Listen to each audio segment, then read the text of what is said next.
ꯌꯥꯝꯅ ꯈ꯭ꯋꯥꯏꯗꯒꯤ ꯃꯊꯧ ꯇꯥꯕ ꯆꯪꯗꯕ ꯌꯥꯗꯕ ꯄꯣꯠ ꯑꯃ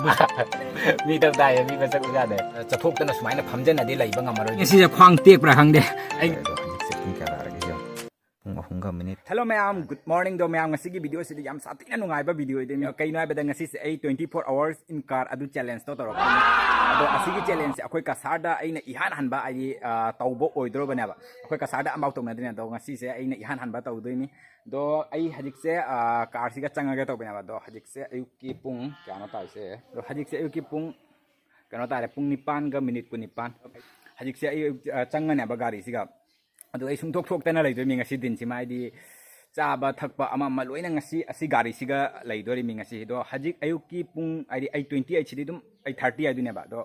24 hour ꯆꯦꯂꯦꯟꯖꯅꯤꯅ ꯄꯨꯡ 24 ꯑꯣꯏꯗꯣꯏꯃꯤꯅ ꯑꯗꯣ ꯍꯧꯖꯤꯛꯇꯒꯤ ꯄꯥꯔꯒ ꯍꯌꯦꯡꯒꯤ ꯑꯌꯨꯛꯀꯤ ꯄꯨꯡ 9:30 ꯑꯩ 30ꯗ ꯊꯣꯛꯂꯛꯇꯣꯏꯅꯤ ꯁꯤ ꯒꯥꯔꯤꯁꯤꯒꯤ ꯑꯁꯤ ꯃꯅꯨꯡ ꯐꯥꯎꯗꯤ ꯑꯩꯅ ꯂꯣꯏꯅ ꯍꯥꯏꯗꯤ ꯒꯥꯔꯤꯁꯤꯒ ꯂꯩꯗꯣꯏꯅꯦꯕ ꯆꯥꯕ ꯊꯛꯄꯗꯤ ꯑꯁꯥꯗꯣ ꯁꯤ ꯒꯥꯔꯤꯁꯤꯒ ꯇꯧꯗꯣꯏꯅꯤ ꯑꯗꯣ ꯍꯧꯖꯤꯛꯁꯦ ꯑꯩ ꯑꯌꯨꯛꯀꯤꯕꯨꯗꯤ ꯍꯥꯏꯗꯤ ꯕ꯭ꯔꯦꯛꯐꯥꯁ ꯀꯩꯀꯩꯕꯨꯗꯤ ꯆꯥꯅ ꯂꯣꯏꯔꯦ ꯑꯗꯣ ꯆꯥꯅ ꯂꯣꯏꯔꯒ ꯑꯩ ꯂꯨꯖ ꯈꯣꯠꯆꯅ ꯂꯣꯏꯔꯦꯕ ꯑꯗꯨ ꯂꯣꯏꯔꯒ ꯑꯩ ꯍꯧꯖꯤꯛ ꯑꯁꯤ ꯃꯅꯨꯡꯁꯤꯒ ꯆꯪꯒꯦ ꯍꯥꯏꯅ ꯇꯧꯔꯤꯅꯤ ꯑꯗꯣ ꯑꯩꯅ ꯍꯧꯖꯤꯛ ꯆꯪꯂꯤꯉꯩꯗ ꯑꯁꯤꯒꯤ ꯒꯥꯔꯤ ꯃꯅꯨꯡꯁꯤꯒ ꯀꯩꯅꯣꯕꯨꯗꯤ ꯍꯥꯞꯆꯤꯟꯈ꯭ꯔꯦꯕ ꯑꯩꯒꯤ ꯆꯪꯒꯗꯕ ꯀꯩꯀꯩ ꯍꯥꯏꯗꯤ ꯑꯁꯤꯒ ꯂꯩꯕꯗ ꯀꯩꯀꯩ ꯆꯪꯒꯗꯕꯗꯣ ꯑꯗꯨꯗꯣ ꯍꯥꯞꯆꯜꯂꯦ ꯑꯗꯨꯗꯣ ꯑꯩ ꯃꯌꯥꯝꯗꯁꯨ ꯌꯦꯡꯍꯜꯂꯛꯀꯦ ꯒꯥꯔꯤꯁꯦ ꯑꯝꯇ ꯂꯣꯛ ꯍꯥꯡꯒꯦ ꯑꯗꯣ ꯃꯌꯥꯝ ꯑꯩꯅ ꯀꯩꯀꯩ ꯍꯥꯞꯄꯦꯗꯣ ꯌꯦꯡꯉꯨꯁꯦ ꯑꯁꯤꯒ ꯑꯩꯅ ꯃꯌꯥꯝ ꯑꯁꯤꯕꯨꯗꯤ ꯑꯗꯨꯝ ꯑꯩꯅ ꯍꯥꯞꯆꯟꯕꯅꯤ ꯇꯣꯉꯥꯟꯅ ꯑꯗꯣ ꯑꯁꯤꯁꯦ ꯃꯌꯥꯝ ꯑꯁꯤ ꯐꯨꯔꯤꯠꯁꯦ ꯑꯩꯅ ꯍꯥꯞꯆꯟꯕꯅꯦꯕ ꯍꯥꯏꯗꯤ ꯒꯥꯔꯤ ꯃꯅꯨꯡꯗ ꯂꯩꯔꯗꯤ ꯑꯣꯂꯥꯡꯉꯛꯄꯁꯨ ꯇꯝ ꯉꯝꯗꯦꯅ ꯒꯥꯔꯤ ꯃꯅꯨꯡꯗ ꯁꯥꯒꯠꯂꯤꯗꯅ ꯑꯗꯨꯅ ꯑꯣꯂꯥꯡꯉꯁꯨ ꯂꯤꯠꯅꯕ ꯍꯥꯏꯅ ꯑꯩ ꯁꯤ ꯇꯤ ꯁꯥꯔꯠꯁꯤꯃ ꯍꯥꯞꯆꯜꯂꯦ ꯑꯗꯨꯒ ꯑꯁꯤꯒꯤ ꯀꯝꯕꯣꯜ ꯃꯆꯥꯁꯦ ꯑꯁꯤ ꯃꯆꯥꯁꯤꯃꯁꯨ ꯑꯗꯨꯝ ꯊꯝꯃꯦ ꯍꯧꯖꯤꯛꯇꯤ ꯋꯤꯟꯇꯔ ꯁꯤꯖꯟ ꯆꯪꯉꯦꯗꯅ ꯑꯣꯛꯇꯣꯕꯔ ꯂꯣꯏꯔꯛꯇꯣꯔꯦꯅ ꯑꯗꯨꯅ ꯍꯥꯏꯗꯤ ꯑꯍꯤꯡꯗ ꯑꯗꯨꯝ ꯈꯔ ꯏꯪꯂꯤ ꯑꯗꯨꯝ ꯇꯧꯋꯦꯕ ꯄꯨꯔꯥꯕꯨꯗꯤ ꯏꯪꯕ ꯅꯠꯇꯦ ꯑꯗꯨꯝ ꯈꯔ ꯏꯪꯉꯤ ꯑꯗꯨꯅ ꯀꯝꯕꯣꯜ ꯃꯆꯥꯁꯦ ꯑꯗꯨꯝ ꯁꯨꯞꯈ꯭ꯔꯗꯤ ꯑꯗꯨꯝ ꯀꯣꯟꯅꯩ ꯑꯗꯨꯒꯤ ꯍꯣꯔꯦꯟ ꯑꯩ ꯌꯨꯝꯗ ꯍꯤꯞꯄꯗꯁꯨ ꯑꯗꯨꯝ ꯁꯨꯞꯄꯦꯕ ꯑꯗꯨꯝ ꯍꯥꯏꯗꯤ ꯃꯅꯨꯡꯗ ꯏꯃꯨꯡꯗ ꯍꯤꯞꯄꯗꯁꯨ ꯑꯗꯣ ꯍꯣꯔꯦꯟ ꯑꯍꯤꯡꯗ ꯏꯪꯉꯛꯑꯗꯤ ꯀꯅꯥ ꯀꯧꯅ ꯍꯥꯏꯗꯤ ꯑꯍꯤꯡꯗꯨꯒ ꯀꯅꯥ ꯀꯧꯗꯣꯔꯤꯗꯨꯅ ꯍꯧꯖꯤꯛ ꯑꯌꯨꯛꯇꯒꯤ ꯑꯗꯨം ꯍꯥꯞꯆꯟꯅ ꯊꯝꯈ꯭ꯔꯕꯅꯤ ꯍꯣꯔꯦൻ ꯒꯥꯔꯤꯁꯤꯒꯗꯤ ꯑꯇꯩ ꯊꯣꯛꯄ ꯌꯥꯔꯔꯣꯏꯗꯅ ꯑꯗꯨꯅ ꯆꯪꯂꯤꯉꯩꯗ ꯑꯩꯅ ꯂꯣꯏꯅ ꯍꯥꯞꯆꯟ ꯊꯝꯃꯦ ꯑꯗꯣ ꯃꯌꯥꯝ ꯆꯪꯉꯁꯤ ꯃꯅꯨꯡ ꯆꯪꯉꯒ ꯍꯥꯏꯗꯤ ꯀꯩꯀꯩ ꯋꯥꯔꯤꯗꯣ ꯑꯩ ꯑꯗꯨꯝ ꯃꯌꯥꯝꯗ ꯍꯥꯏꯗꯤ ꯍꯥꯏꯔꯛꯀꯦ ꯑꯇꯩ ꯀꯩꯀꯩ ꯄꯨꯁꯟꯕꯗꯨꯁꯨ ꯅꯨꯡꯁꯥꯁꯦ ꯌꯥꯝ ꯁꯥꯕ ꯃꯄꯥꯟꯗ ꯑꯣꯛꯀ ꯁꯨꯖꯜꯂꯦꯅꯦ ꯊꯤꯡꯖꯤꯟꯈ꯭ꯔꯦ ꯃꯌꯥꯝ ꯊꯣꯡꯒ ꯂꯣꯏꯅ ꯊꯤꯡꯖꯟꯅ ꯂꯩꯔ ꯁꯣꯟꯗꯁꯨ ꯑꯗꯨꯒ ꯃꯌꯥꯝ ꯈ꯭ꯋꯥꯏꯗꯒꯤ ꯍꯥꯏꯗꯤ ꯆꯪꯗꯕ ꯌꯥꯗꯕ ꯄꯣꯠ ꯑꯃꯁꯨ ꯄꯨꯁꯜꯂꯛꯏꯀꯣ ꯑꯁꯤꯒꯤ ꯀꯩꯅꯣꯒ ꯀꯝꯕꯣꯜꯒ ꯑꯗꯒꯤ ꯀꯩꯅꯣꯁꯤꯒ ꯅꯠꯇꯕ ꯐꯨꯔꯤꯠꯁꯤꯒ ꯅꯠꯇꯕ ꯌꯥꯝꯅ ꯈ꯭ꯋꯥꯏꯗꯒꯤ ꯃꯊꯧ ꯇꯥꯕ ꯆꯪꯗꯕ ꯌꯥꯗꯕ ꯄꯣꯠ ꯑꯃ ꯄꯨꯁꯜꯂꯛꯏꯀꯣ ꯑꯗꯨꯗꯤ ꯑꯩ ꯃꯌꯥꯝꯗ ꯎꯠꯂꯛꯑꯔꯣꯏꯒꯦ ꯑꯩ ꯑꯗꯨꯝ ꯆꯤꯟꯅ ꯍꯥꯏꯔꯛꯑꯒꯦꯕ ꯍꯥꯏꯗꯤ ꯃꯌꯥꯝꯗ ꯎꯠꯂꯛꯑꯗꯤ ꯇꯨꯀꯠꯆꯅꯕ ꯃꯤꯁꯨ ꯌꯥꯎꯅꯤꯅ ꯑꯗꯨꯒꯤ ꯀꯩꯅꯣ ꯍꯥꯏꯕꯗ ꯉꯁꯤ 24 hours ꯑꯩ ꯑꯁꯤ ꯒꯥꯔꯤꯁꯤꯒ ꯂꯩꯗꯣꯏꯃꯤꯅ ꯑꯗꯨꯅ ꯑꯩ ꯃꯄꯥꯟ ꯊꯣꯛꯅꯤꯡꯉꯁꯨ ꯍꯥꯏꯗꯤ ꯃꯈꯥꯗ ꯀꯨꯝꯊꯕ ꯌꯥꯗ꯭ꯔꯕꯅꯤ나 ꯑꯩ ꯑꯁꯤꯒ ꯄ꯭ꯂꯥꯁꯇꯤꯛꯀꯤ ꯒꯝꯂꯥ ꯑꯃ ꯄꯨꯁꯜꯂꯛꯑꯦꯕ ꯑꯩ ꯑꯗꯨꯒ ꯉꯁꯤꯒꯤ ꯑꯣꯏꯅꯗꯤ ꯑꯗꯨꯒ ꯍꯥꯏꯗꯤ ꯑꯗꯨꯝ ꯇꯧꯔꯅꯦꯕ ꯑꯗꯨꯗ ꯑꯩ ꯑꯗꯨꯕꯨꯗꯤ ꯎꯠꯂꯛꯑꯔꯣꯏꯒꯦ ꯑꯗꯨꯗꯣ ꯑꯩ ꯁꯤꯒ ꯄꯨꯁꯟꯅ ꯁꯤꯒ ꯃꯈꯥꯁꯤꯒ ꯊꯝꯈ꯭ꯔꯦꯕ ꯍꯣꯔꯦꯟ ꯑꯩꯗꯤ ꯁꯥ ꯀꯩꯅꯣ ꯇꯧꯅꯤꯡꯉꯁꯨ ꯑꯗꯨꯒ ꯑꯗꯨꯝ ꯇꯧꯕ ꯌꯥꯅꯕ ꯍꯥꯏꯅ ꯑꯗꯣ ꯑꯗꯨꯗꯨꯕꯨꯗꯤ ꯑꯩ ꯃꯌꯥꯝꯗ ꯎꯠꯆꯔꯛꯑꯔꯣꯏꯒꯦꯀꯣ ꯇꯨꯀꯠꯆꯔꯕ ꯌꯥꯎꯅꯔꯛꯀꯅꯤ ꯑꯗꯨ ꯃꯌꯥꯝ ꯍꯧꯖꯤꯛꯁꯦ ꯀꯩꯗꯧꯅꯤ ꯒꯥꯔꯤ ꯃꯅꯨꯡꯗ ꯑꯗꯨꯝ ꯂꯩꯗ꯭ꯔꯣꯕꯅꯤꯅ ꯍꯥꯏꯗꯤ ꯃꯣꯕꯥꯏꯜꯁꯦ ꯉꯥꯏꯍꯥꯛ ꯌꯨꯇꯨꯕ ꯉꯥꯏꯍꯥꯛ ꯌꯦꯡꯅ ꯃꯇꯝꯁꯦ ꯂꯦꯟꯕ ꯇꯥꯏ ꯍꯧꯖꯤꯛꯇꯒꯤ ꯍꯨꯃꯥꯡ ꯁꯧꯕ ꯍꯧꯒꯠꯂꯦ ꯌꯦꯡꯉꯨ ꯒꯥꯔꯤ ꯃꯅꯨꯡ ꯍꯧꯖꯤꯛꯁꯦ ꯁꯥꯏꯕ ꯍꯣꯔꯦꯟ ꯍꯥꯏꯗꯤ ꯅꯨꯡꯁꯥꯁꯦ ꯏꯪꯊꯈ꯭ꯔꯒꯕꯨꯗꯤ ꯑꯗꯨꯝ ꯈꯔ ꯐꯕ ꯌꯥꯏ ꯑꯗꯣ ꯍꯧꯖꯤꯛꯀꯤꯗꯤ ꯐꯖꯅ ꯁꯥꯏ ꯃꯅꯨꯡꯁꯤꯒ ꯅꯨꯡꯁꯥꯁꯦ ꯍꯧꯖꯤꯛ ꯄꯨꯡ ꯀꯌꯥ ꯇꯥꯔꯦ ꯁꯦꯝꯃꯤꯉꯩꯗ ꯄꯨꯡꯁꯤ ꯌꯧꯈꯔꯦ 8:39 8:39ꯗ ꯌꯧꯕꯗ ꯍꯨꯃꯥꯡ ꯁꯧꯔꯦ ꯍꯛꯆꯥꯡꯁꯦ 24 hours ꯀꯃꯥꯏꯅ ꯂꯩꯗꯣꯏꯅꯣ ꯈꯪꯗꯦ ꯍꯣꯔꯦꯟ ꯅꯨꯡꯊꯤꯟ ꯌꯧꯈ꯭ꯔꯒꯗꯤ ꯑꯗꯨꯝ ꯈꯔ ꯍꯥꯏꯗꯤ ꯐꯔꯛꯀꯅꯦꯕ ꯑꯗꯣ ꯍꯧꯖꯤꯛꯀꯤꯅꯦ ꯇꯧꯔꯤꯁꯦ ꯆꯥꯅ ꯊꯛꯅꯕꯗꯤ ꯑꯩ ꯌꯨꯝꯒꯤ ꯃꯤꯗ ꯑꯗꯨꯝ ꯍꯥꯏꯔꯅꯤ ꯍꯥꯏꯗꯤ ꯗꯦꯁꯥ ꯑꯩ ꯆꯥꯅꯤꯡ ꯈꯣꯠꯅꯤꯡꯕꯗꯣ ꯁꯤꯒꯤ ꯑꯉꯥꯡꯁꯤꯡ ꯂꯩꯕ ꯑꯗꯨꯒ ꯃꯣꯏꯗ ꯑꯗꯨꯝ ꯊꯥꯔꯒ ꯗꯨꯀꯥꯟꯗꯒꯤ ꯉꯥꯏꯍꯥꯛ ꯂꯩꯔꯒ ꯍꯧꯖꯤꯛ ꯑꯌꯨꯛꯀꯤꯗꯤ ꯆꯥꯅꯤꯡꯗꯦꯗꯅ ꯑꯌꯨꯛꯀꯤ ꯕ꯭ꯔꯦꯛꯐꯥꯁ ꯆꯥꯈ꯭ꯔꯕꯅꯤ ꯑꯗꯣ ꯍꯣꯔꯦꯟ ꯅꯨꯡꯊꯤꯟ ꯌꯧꯔꯛꯄꯩꯁꯤꯒꯅꯦꯕ ꯌꯥꯝ ꯆꯥꯅꯤꯡꯉꯛꯇꯣꯏꯁꯦ ꯍꯣꯔꯦꯟ ꯑꯗꯨꯗꯤ ꯍꯣꯔꯦꯟ ꯃꯣꯏꯗ ꯑꯩ ꯗꯦꯁꯥ ꯍꯥꯏꯗꯤ ꯀꯩꯀꯩ ꯆꯥꯅꯤꯡꯕꯗꯣ ꯑꯗꯨꯗꯤ ꯃꯣꯏꯗ ꯑꯩ ꯑꯗꯨꯝ ꯊꯥꯔꯒ ꯍꯣꯔꯦꯟ ꯂꯩꯍꯜꯂꯒ ꯆꯥꯕ ꯍꯥꯏꯗꯨꯅꯤ ꯍꯧꯖꯤꯛꯀꯤꯗꯤ ꯆꯥꯅꯤꯡꯗ꯭ꯔꯤ ꯑꯗꯣ ꯀꯥꯟꯅꯗꯤ ꯃꯌꯥꯝ ꯉꯥꯏꯍꯥꯛꯇꯪ ꯌꯨꯇꯨꯕ ꯌꯦꯡꯉꯒ ꯃꯇꯝꯁꯦ ꯂꯦꯟꯒꯦ ꯑꯁ ꯃꯌꯥꯝ ꯃꯃꯥꯡꯁꯤꯒ ꯐꯝꯕꯁꯦ ꯅꯨꯡꯁꯥ ꯌꯥꯝ ꯁꯥꯏꯀꯣ ꯃꯅꯨꯡꯁꯤꯒ ꯑꯣꯏꯅ ꯂꯩꯔꯨꯒꯦ ꯃꯃꯥꯡꯁꯤꯒ ꯅꯨꯡꯁꯥ ꯄꯨꯔꯥ ꯐꯨꯔꯦ ꯑꯩꯅ ꯐꯝꯃꯤꯁꯦ ꯃꯅꯤꯡ ꯆꯪꯒꯦ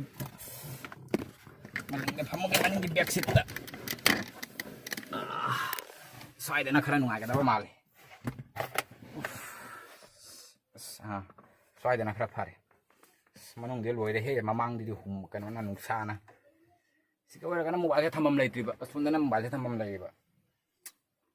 ꯀꯗꯥꯏ ꯊꯝꯁꯤꯒꯦ ꯁꯤꯒ ꯑꯣꯏꯅ ꯉꯥꯛꯈꯠꯂꯒꯦꯀꯣ ꯃꯌꯥꯝ ꯁꯤꯒ ꯑꯣꯏꯅ ꯉꯥꯛꯈꯠꯂꯒꯦ ꯐꯩꯗꯤ ꯐꯩꯔꯅꯤꯀꯣ ꯌꯦꯡꯕꯗ ꯃꯌꯥꯝ ꯎꯐ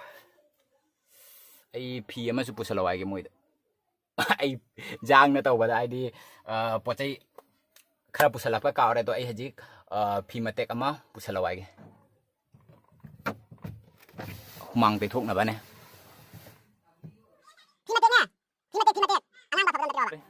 ꯍꯧꯖꯤꯛ ꯀꯌꯥꯅꯣ ꯇꯥꯏꯁꯦ ꯍꯧꯖꯤꯛ 8:42 ꯁꯥꯔꯦ ꯁꯥꯔꯦ ꯈꯥꯡꯉꯝꯗ꯭ꯔꯦ ꯍꯥꯏꯕ ꯉꯥꯡꯈꯣꯅꯦ ꯁꯤꯝꯇꯒ ꯇꯧ ꯏꯇꯩꯃ ꯍꯦꯝꯇ ꯂꯥꯎ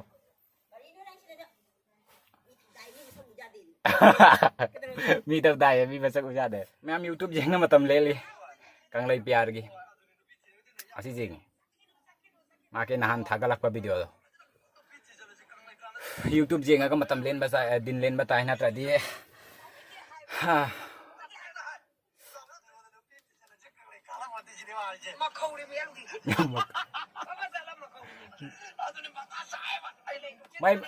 ꯃꯥꯏ ꯚꯤꯗꯤꯑꯣ ꯌꯥꯝ ꯅꯨꯡꯉꯥꯏꯕꯅꯦꯕ ꯌꯦꯡꯕ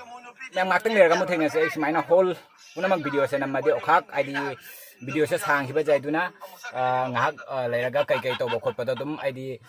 ꯃꯌꯥꯝꯗ ꯑꯗꯨꯝ ꯃꯇꯦꯛ ꯑꯗꯨꯝ ꯍꯥꯏꯗꯤ ꯎꯠꯂꯛꯑꯒꯦꯀꯣ ꯑꯗꯣ ꯉꯥꯏꯍꯥꯛ ꯑꯩ ꯌꯨꯇꯨꯕꯁꯦ ꯌꯦꯡꯅ ꯐꯖꯅ ꯍꯤꯞꯄꯒ ꯌꯦꯡꯉꯦ ꯁꯤꯒ ꯀꯥꯟꯅꯗꯦ ꯑꯗꯣ ꯃꯌꯥꯝ ꯉꯥꯛꯇꯪ ꯂꯩꯔꯒ ꯑꯃꯨꯛ ꯊꯦꯡꯅꯁꯦ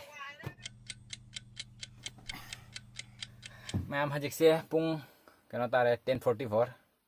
ꯉꯁꯥꯏꯗꯒꯤ ꯃꯣꯕꯥꯏꯜꯁꯦ ꯌꯦꯡꯉꯛꯄꯗ ꯌꯨꯇꯨꯕ ꯉꯁꯥꯏꯗꯒꯤ ꯌꯦꯡꯅ ꯂꯩꯔꯤꯉꯩꯗ ꯃꯤꯠꯀ ꯅꯥꯔꯦ ꯑꯗꯩ ꯍꯨꯃꯥꯡ ꯁꯧꯔꯤꯕ ꯃꯅꯨꯡꯁꯤꯒꯗꯣ ꯑꯩ ꯁꯤ ꯐꯨꯔꯤꯠꯁꯦ ꯂꯤꯠꯅ ꯀꯨꯏꯅꯗꯤ ꯂꯩꯕ ꯉꯝꯃꯔꯣꯏꯗꯨꯅ ꯀꯩꯅꯣꯁꯦ ꯇꯧꯒꯦ ꯍꯥꯏꯗꯤ ꯑꯁꯤ ꯐꯨꯔꯤꯠꯁꯦ ꯍꯣꯡꯗꯣꯛꯅꯕ ꯇꯧꯒꯦ ꯑꯁꯤ ꯇꯤ ꯁꯥꯔꯠꯁꯤꯅ ꯈꯔ ꯍꯥꯏꯗꯤ ꯑꯣꯂꯥꯡꯕꯁꯦ ꯐꯒꯗꯕ ꯃꯥꯜꯂꯦꯕ ꯑꯁꯤꯒꯤ ꯐꯨꯔꯤꯠꯁꯦ ꯌꯥꯝ ꯁꯥꯊꯤꯅ ꯁꯥꯒꯠꯂꯦ ꯑꯩꯅ ꯚꯤꯗꯤꯑꯣ ꯅꯝꯕꯒꯤꯅꯦ ꯑꯩꯅ ꯐꯨꯔꯤꯠ ꯈꯔ ꯑꯐꯕ ꯑꯃ ꯑꯗꯨꯝ ꯂꯤꯠꯀꯦ ꯇꯧꯕꯅꯤꯗꯣ ꯉꯝꯃꯔꯣꯏ ꯁꯤꯒꯤ ꯐꯨꯔꯤꯠꯁꯦ ꯂꯤꯠꯄꯗꯤ ꯑꯗꯣ ꯃꯌꯥꯝ ꯁꯥꯕꯅ ꯂꯣꯏꯔꯦ ꯑꯩ ꯃꯁꯤꯒꯤ ꯆꯦꯂꯦꯟꯖꯁꯦ ꯉꯝꯒꯗ꯭ꯔꯥ ꯉꯝꯃꯣꯏꯗ꯭ꯔꯥ ꯈꯪꯗꯦ ꯍꯧꯖꯤꯛ 10:44 ꯌꯧꯕꯗ ꯑꯩꯒꯤ ꯍꯧꯖꯤꯛꯀꯤ ꯐꯤꯕꯝꯁꯦ ꯁꯨꯃꯥꯏꯅ ꯑꯣꯏꯔꯦ ꯑꯗꯣ ꯑꯦꯁꯤꯁꯤꯁꯨ ꯂꯥꯛꯑꯕꯅꯦꯕ ꯅꯨꯡꯁꯥꯁꯦ ꯁꯥꯕꯁꯤꯒ ꯑꯣꯂꯥꯡꯕꯗꯣ ꯈꯤꯇꯪ ꯍꯥꯏꯗꯤ ꯐꯅꯕ ꯍꯥꯏꯅ ꯑꯩꯗꯣ ꯃꯃꯥꯡꯗꯒꯤꯕꯨꯗꯤ ꯑꯌꯤꯡꯕꯗꯣ ꯈꯔ ꯔꯤꯚꯥꯏꯖ ꯂꯩꯗꯣꯏꯁꯨ ꯑꯁꯣꯟꯗꯒꯤ ꯅꯨꯡꯁꯥꯒꯤ ꯃꯩꯁꯥ ꯃꯊꯛꯇꯒꯤ ꯐꯨꯊꯔꯛꯄ ꯃꯌꯥꯝꯁꯤꯅ ꯍꯥꯏꯗꯤ ꯑꯦꯁꯤꯒꯤ ꯑꯌꯤꯡꯕꯗꯣ ꯗꯨꯛ ꯌꯥꯝ ꯐꯥꯎꯗ꯭ꯔꯦ ꯑꯁꯥꯕꯁꯤꯅ ꯍꯦꯜꯂꯦꯕ ꯁꯥꯊꯤꯅ ꯁꯥꯏ ꯅꯨꯡꯁꯥꯁꯦ ꯌꯦꯡꯉꯨ ꯁꯨ ꯉꯥꯟꯅ ꯂꯩꯕ ꯅꯨꯡꯁꯥꯁꯦ ꯌꯦꯡꯉꯨ ꯁꯤꯒꯤ ꯅꯨꯡꯁꯥ ꯈꯨꯠꯁꯥꯁꯦ ꯌꯦꯡꯉꯨ ꯁꯥꯊꯤꯅ ꯁꯥꯏ ꯉꯁꯤꯒꯤ ꯅꯨꯡꯁꯥꯁꯦ ꯐꯔꯦ ꯑꯁꯤ ꯐꯨꯔꯤꯠꯁꯦ ꯑꯩ ꯍꯣꯡꯗꯣꯛꯅꯕ ꯇꯧꯒꯦ ꯇꯤ ꯁꯥꯔꯠꯁꯦ ꯑꯣꯏꯅ ꯂꯤꯠꯀꯦ ꯑꯁꯤꯗꯤ ꯑꯩ ꯉꯝꯃꯔꯣꯏ ꯁꯤ ꯐꯨꯔꯤꯠꯁꯤꯅꯗꯤ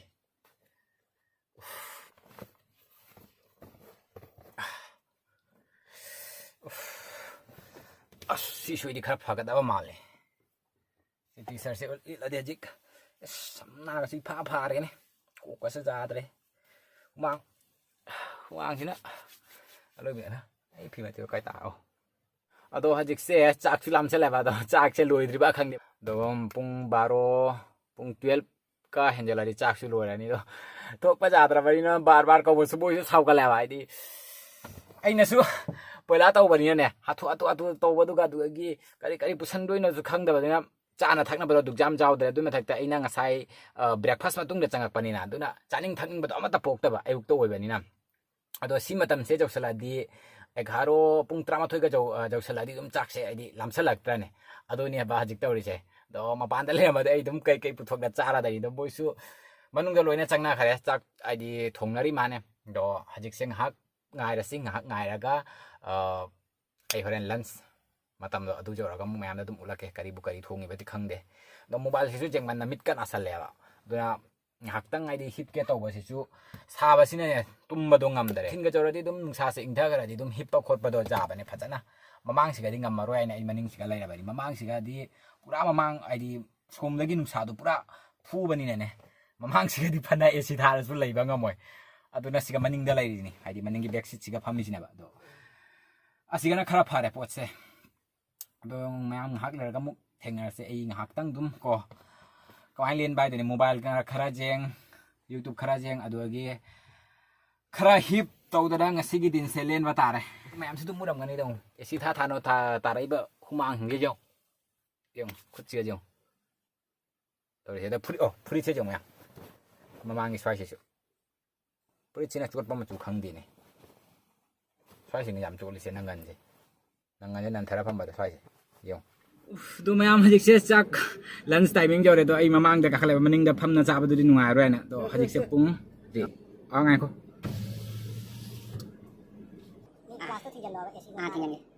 जौरे दो हिंजांग सिदि उती नि उती लेरे अदुगा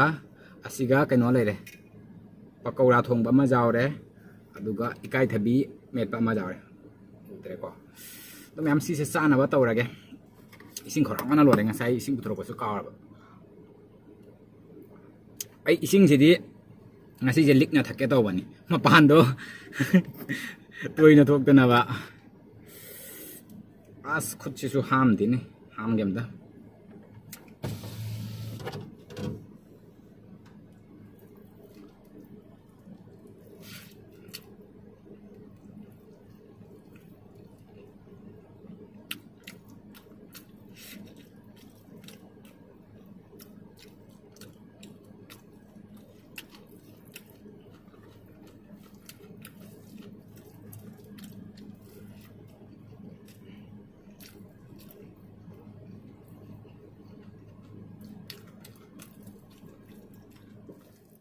दो मैम हजिक से चक्चा बसु लोरे लंच लोरे बदो हजिक से पुंग क्या तारे पुंग अमगा मिनट मरी तारे आई हजिक से ngahak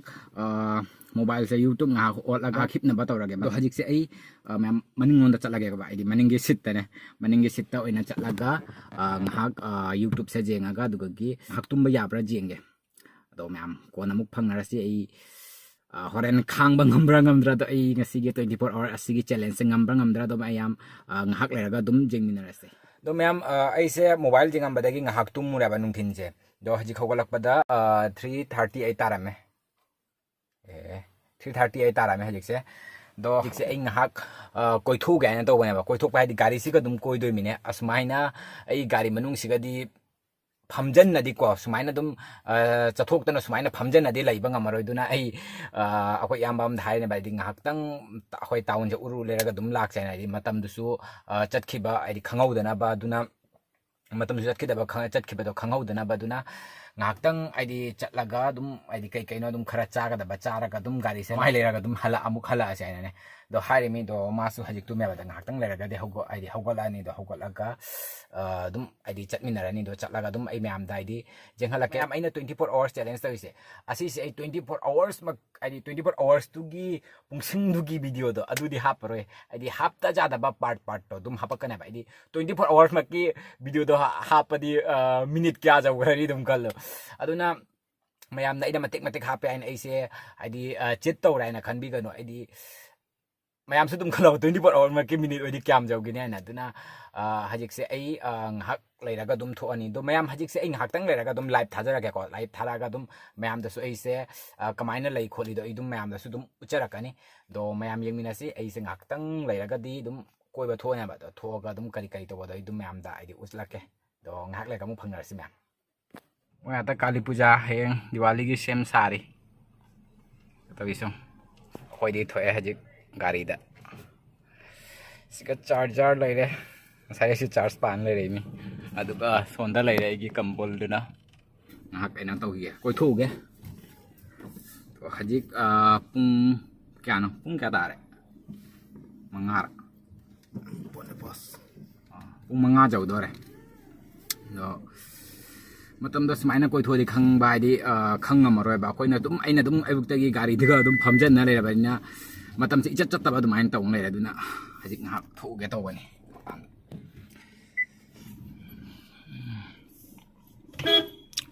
mamsale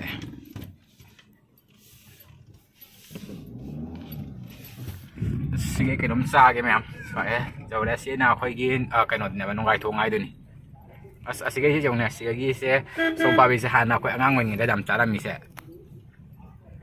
asi se hajik lupa kya pi ba khangdri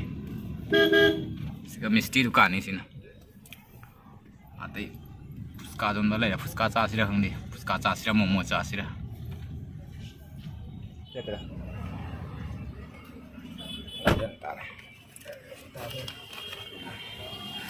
तो मैं हम पेट पकौड़ा ने चार नहीं दो मैम से सिगा लेरे ब्रेड पकौड़ा दो आईडी कुंबा जादरा बनिया कोई याम बदु को तुम लोहल ले बा चारा जेंगे हाउ जेंगे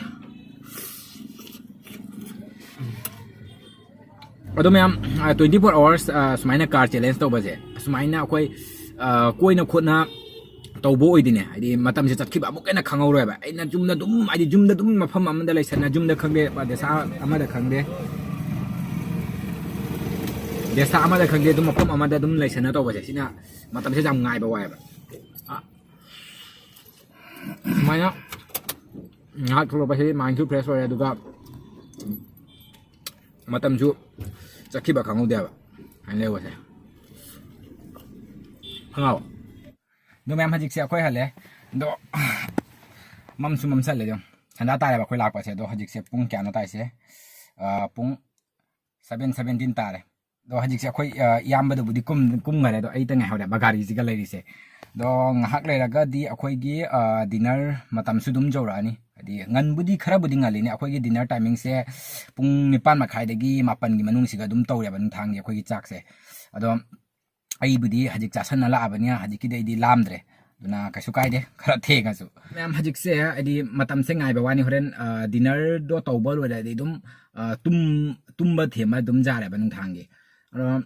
matam do khara wa li bani na hajik se ai youtube ngahak tawdana matam se le lage do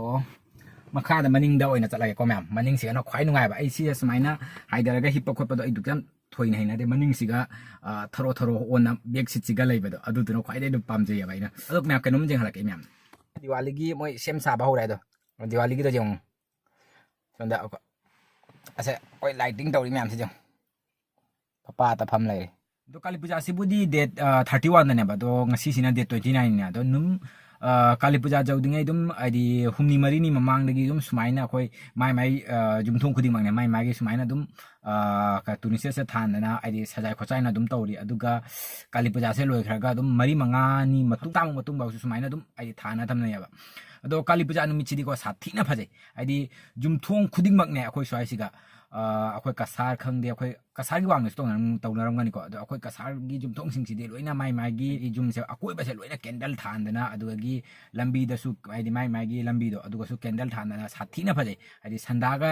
kali puja si numichidi sandani ga malo ngali sanda je dagi mi su mi na olo de akhoi swai se lambi hare mem ai horen dinner to ba matam da akhoi gi dinner do karino adagi adi makha ta ba kamai to ba kai to do mem horen dum adi video si ga dum makha jeng mina si do hajiki di ngahak pothara si idea ing haktang video se watana kana to ki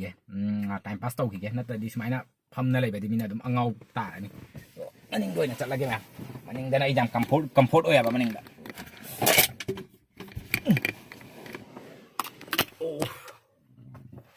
pare mem ing haktang le raga ara to si di thengar si mo se sipchan ge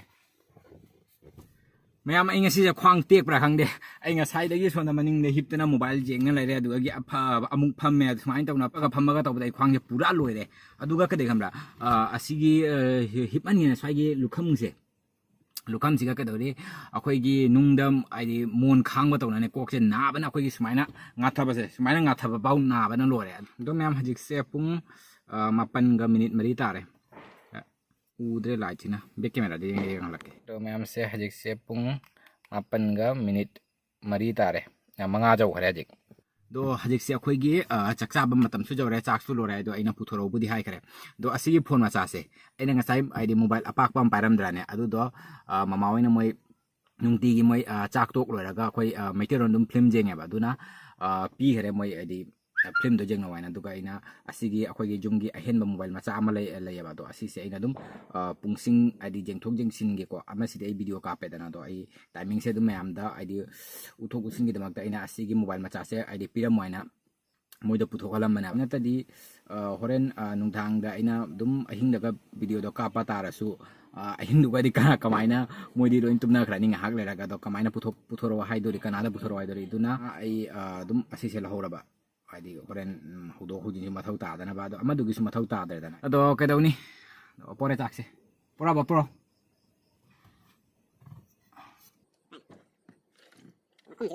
o ma'am ngasi gi sidi dinner se khechri अहिंग सिदी तुम खरगा दुम मतम दि हौबा खंगौ रो नोंगान बदे दो अयुक की मतम सिना बा जामना हाइदि ngaइबा वारि से आइदि अयुक की मतम अदुगा हजिक नुंथांग तुमद्रि जौबा मतम से असि सिनि ngaइबा जाम वारि से दो मैम आई हजिक से चाबा लोरे दो हजिक से कैदौनी आइबु मोबाइल जेंग बे सारा कसम उपाय लेते अदुना आई अमुक मनुंग दमुक चंगना बा तौरगे आई सिथादरगे हिप्पा से आई कंफर्ट होइदे बदुना आई मनिंग दम हिप अदो तुम्बगी मतम सिबुदी वालेबा आइदी ऐसे देसा मतम द पुंग अमा मुंग सारे बारो हेलागा नत्रगा पुंग अमा अस्वाई मनुंग सिग आई तुम्मेबा दो असि ममांग आई तुम्बा सुंगजा जादे अदुना हजिक से कैदौनी आइबो मोबाइल जेंगा ngahak लेरनी सोंदा हिपतना अदुगा आइगी कंबोल सु कदाइनो सिया सुपचन बाजारानी हजिक से कनो तोराबा आइदी नुंथांग जरोबनिना इंसल लेदुना कंबोल से सुपचल लगा आई असोंदा हिपनबा तौरगे अदो फारे आई ngahak लेरगा मैम हिपनबा आई दुम मोबाइल जेंगा लेदोइने तुमबुदि तुमगिरो अदो अदुमाइना दुम ngahak लेरगे मैम अहिंग दे आई लाइव थारके बाइदि अहिंग दे आई तुमम दाइ मतम दो आई पुंग 12:30 अमा अतरगा अमा मखाइ सिमरक सिग आई तुमगल लेबा दु मतम दुगा आई लाइव थारके लाइव अदु मतम दुगा करामबुदि आइदि जेंगनी बुदि थाजा देखो लाइव से अदोइसु आइना लाइव थारके आई जे कैगिनो आइबदा मैम थाजारोइना आई सि मतम सिगा तुमि खोटली आइदो आइदि थाजादा बाइदि लाइव ता ओइरदि मैम दुम थाजारेदना दुना मैम आईगी वीडियो असिगगी जेंगागा आइदि वीडियो से जेंगागा थाजादबा लेरसु मैम आईगी live section YouTube live section दुगा चंगागा दुम जेंगिबे आइनि करम मतमदा आइदि लास्ट लाइव चखि आइदो अदो फरे मैम हजिकिदी मतंग सिगा आइदि लोशन बाइदि आई नोंगाला हजिकिदी लोसलाइको नोंगालागा मोग दुम फंगनासे नोंगालागा मो आई दुम कमाइन तबो दुम उलाक्याबा दो हजिकि से तुम थारु याबा दो आइना ngachai tumam laida video lawraga hapakke haibado do ali tum tharuna ai tuge matang ga phaudare do hajik se pung kya darage je pung ahunga minute 19 tare tang su kuntra oire ado hajik se mapan lamda je na tumna khare hajik ta imi kap thok leina ba tinga sai do ka pangam hodra ba ina tumam dai do mobile jeng na kano to khare ba tum tha khare tum tha ba kang hodre do hajik se ai live मते अमतंग दुम थारके बा live थारके बसे आइना ngasa hai kitrane aina sumaina आइदि 24 hours challenge story aduka 24 hours in car challenge story adu do आइदि aina sumaina आइदि आइगी blog ता को पयाम sumaina ahinga da aina sumaina hipna lai khotna lai ai se ma'am थाजा दबा जायदा तुना live तो मैम थाजा रे तना तुना आइना आइगी ममांग हाइ के बताउना ai मैम दुम थाजा दबा ले सो आइगी ब्लॉग से जेगा का ai सुमाइना अहिंदा पुंग अहुंगी से सुमाइना गा लाई खोली हिप खुना लाई से मैम थाजा दबा ले सो इना आइगी यूट्यूब के लाइव सेक्शन दा जंगा गा आइगी लास्ट लाइव तो करम मतम दा ओइ के दु जेगो हाइद्राने अदो नि दो मैम हजिक से ai असिगी वीडियो शेयर शलागे तो का मैम लाइव ता लागे तो का दु मतुंग ता ai नोंगालागा दुम फंगनारसि तो kai दुम ai तुमना बा लाइव तो हाक्तंग मिनिट मरि मंगा थारमागा The next day.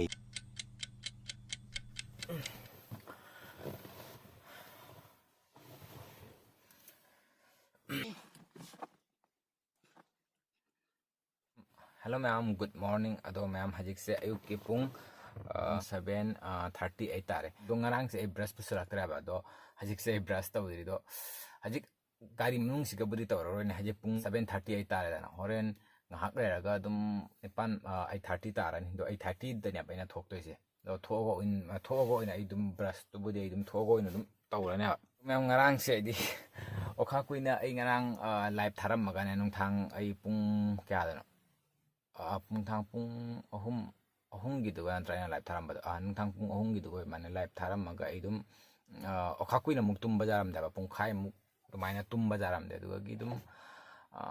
तुम था खरे खंगौद्रे तुम थगी तो मैम हजिक से अयु की पुंग 9 मिनिट 30 तारे दो finally ngasi aina ngarang degi aina torokba 24 hours in car challenge success oire ado hadi ai kumthana ba tawraga ai brush kha tawdre ba sai degi pung 8 makhai gi duga hawala bane ba do hawala ga aina dum ngahak phamna munge thokpa do jadre bani ngahak phamna mobile mung jenga ra yamani do maina phamna layaga pung mukka ngai ba se matam thoina ngai ba se adi sungchat chatta ba dum aina ba pung mukka se ekdam pung 8 nipan ga dum aina adi matam se sungchat chat ba nai da bane do hajik se the samain tawna aigi challenge se loire do kumthana ba tawrage aigi asi kambol je putha karage ngarang asi yaram dari phajana inga damni lo ngarang ingya ba aduga aina ngarang pusalakpa gamla duna somda thamyaba aina siga hippabanina ngarang keno aina son phamma tamdari siga thamina to hippaba matamdari aina somda thammaneba adudo body ularage tuka charadi duna ai hajiksa si thamuraga thammaga amadumuk lauthoga brush tawraga iru thokna ba tawraga ba pare ngang ai khwang satina nare tharage aingonda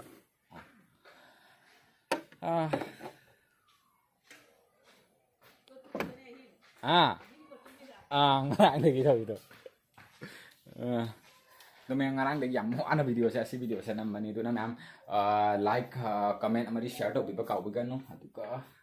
subscribe to bida ba yaw ga na ma'am subscribe to dum to sendem do ma'am ngasi gi di lo sa lagi video sa matang siga